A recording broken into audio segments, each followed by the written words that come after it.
কিছুদিন আগে প্যাচওয়ার্কের একটা কাজ দিয়েছিলাম, সেটা ছিল ওড়না। আর আজকের এই ভিডিওতে দেখাবো আমি জামাটা কিভাবে করেছি।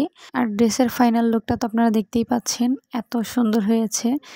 আর ক্যামেরা তো যতটুকু সুন্দর লাগছে, বাস্তবে আরও বেশি সুন্দর লাগছিল। যাই হোক, এবার কাজের কথায় আসি। আমি জামাটা নিয়েছিলাম অলিভ কালার, যেটা হচ্ছে আমার মনে হয়েছিল যে এই ওড়নাতে অলিভ কালারটা একটু বেশি। অন্যান্য যে কোনো কালার আপনারা নিতে পারেন যদি আপনারা কাজ করেন আর কি।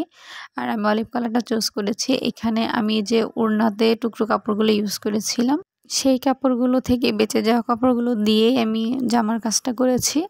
আর জামাতে আমি হচ্ছে চিকন চিকন করে বর্ডার লাইন দিয়ে তারপর হচ্ছে গলার ডিজাইনটা করেছি। আপনারা একটু খেয়াল করলে বুঝতে পারবেন যে আমি কীভাবে কাজটা করেছি আর কীভাবে কাপড়গুলো বসিয়েছি। আর এখানে অতটা ভাল লাগছে না, কিন্তু কাজ শেষে ভাল লাগবে। আর প্রত্যেকটা কাপড়ের উপরে আমি একটু করে ডিজাইন দেওয়ার চেষ্টা করেছি, টুকরাগুলোর উপরে আর কি। আর পুরোটা আমি কাঁথা স্টিচ দিয়েছি। জামাতে টুকরো কাপড়গুলো বসানোর সময় খুব সাবধানতা অবলম্বন করতে হয়, কারণ এখানে একটা মাপের বিষয় আছে। আপনার দুই সাইড যদি সেম মাপ না হয় তাহলে বিষয়টা ভালো লাগবে না। আর এই টুকরা কাপড়গুলো বসাতে আমার একটু হিমশিম খেতে হয়েছে, কারণ একদম সুন্দর করে ধৈর্য নিয়ে বসাইতে হয়। আর আমি হচ্ছে ওড়নাতে যেরকম কাজটা করেছিলাম, সোজা সোজা স্টিচ দিয়েছিলাম, এখানেও সেম আমি গলার কাজটা করেছি সোজা স্টিচ দিয়ে। যদিও মাঝখানে মাঝখানে এক কালার কাপড়গুলো আমি একটু ডিজাইন রাখার চেষ্টা করেছি। এখানে যেমন এই কাপড়টার উপর আমি একটু ডিজাইন রাখার চেষ্টা করেছি। আমি ওড়নাতেও পারতাম একটু ডিজাইন করতে, কিন্তু ওড়নাটা যেহেতু প্রথমবার করেছি প্রথমে, সেহেতু মানে এই জিনিসটা মাথায় খুব একটা আসেনি। জামা করতে গিয়ে মনে হলো যে না, ওড়নাতে যদি আমি এই ডিজাইনগুলো করতাম হয়তো বা আরেকটু বেশি ভালো লাগতো। সেটা এখন মনে হচ্ছে যে আচ্ছা ঠিক আছে, করে ফেলছি তো ফেলছি, যে এটা তো আমার ড্রেসই, এটা তো আমি অন্য কাউকে দিচ্ছি না। নিজের ড্রেস একটু ভুলভাল হলে কোনো সমস্যা হয় না।